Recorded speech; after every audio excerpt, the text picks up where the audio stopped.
Brother and sister, உங்களை இயேசு கிறிஸ்துவ நாமத்தினால உங்களை கிறிஸ்துவின் சாயல் ஊழியத்தின் மூலமா நாங்கள் வாழ்த்துகிறோம். கர்த்தர் உங்களை ஆசீர்வதிப்பாராக. இன்றைக்கு கூட நம்முடைய வாழ்வுல ஒரு வளர்ச்சியை பார்க்க வேண்டும் என்று நாம் விரும்புகிறோம். எல்லாருடைய வாழ்க்கையிலையும் கர்த்தர் என்னுடைய வாழ்க்கையில ஒரு ஆசீர்வாதத்தை தரமாட்டாரா, என்னுடைய வாழ்க்கையில ஒரு செழிப்பு வராதா, என்னுடைய எதிர்கால வாழ்க்கை மேன்மை அடையாதா என்று சொல்லி ஒரு அநேக நேரங்களிலே நம்முடைய வாழ்க்கையை குறித்து பார்க்கிறது பழக்கம். சரியா? இந்த நாள்ல கூட நீங்க பாருங்க, எலிசாவை குறித்து நம்ம பார்க்கிறோம். எலிசா அவனுடைய வாழ்வுல அவனுடைய வாழ்க்கையில அவன் பரிசுத்தவான் என்று சொல்லி ஒரு பெண்மணி அழகா ஒரு ஸ்டேட்டஸ் கொடுக்குறாங்க. தன் புருஷனை குறித்து பாருங்க. அந்த புருஷன் இதுவரைக்கும் தன்னுடைய அந்த எலிசாவை பார்க்கவில்லை.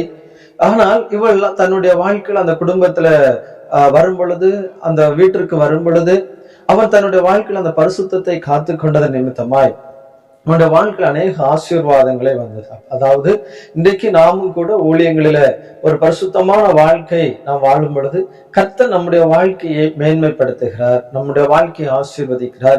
நீங்கள் பார்க்கும் பொழுது 2 ராஜாக்களுடைய புஸ்தகத்தை நீங்கள் திருப்பி பார்க்கும் பொழுது 4ஆம் அதிகாரம் அதனுடைய 9வது வசனம், 4ஆம் அதிகாரம் 9வது வசனத்துல சுனேமியாவை குறித்து அங்க சொல்லப்பட்டிருக்கிறது. தன் புருஷனிடத்துல போய் சொல்றா பாருங்க, நம்மிடத்தில் வருகிற அந்த தேவ மனிதன் என்று காண்கிறேன், அவன் பரிசுத்தவான் என்று சொல்லி பார்க்க முடிகிறது.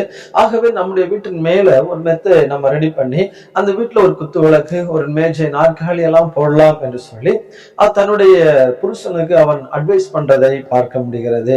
அப்ப அன்பான தேவனுடைய பிள்ளைகளை, இதுல இருந்து நாம் என்ன கற்றுக்கொள்ள முடியும் என்று சொல்லும் பொழுது, ஒரு மனிதனுடைய வாழ்க்கையில பரிசுத்தமான ஒரு வாழ்வு நம்முடைய வாழ்வில் இருக்குமானால் நிச்சயமாய் கர்த்தர் நம்மளை அனுதினமும் ஆசீர்வதிக்கிறவராக இருக்கிறார். அது மட்டுமல்ல, இயேசு கிறிஸ்து விருப்பமான ஒன்று பரிசுத்தம், மனம் திரும்புதல் என்பதை நாம் பார்க்க முடிகிறது.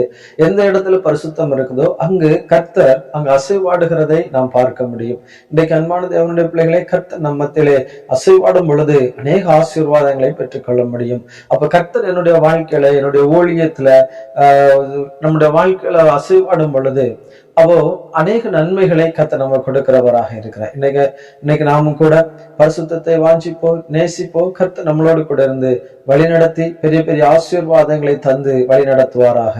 ஆமென். God bless you.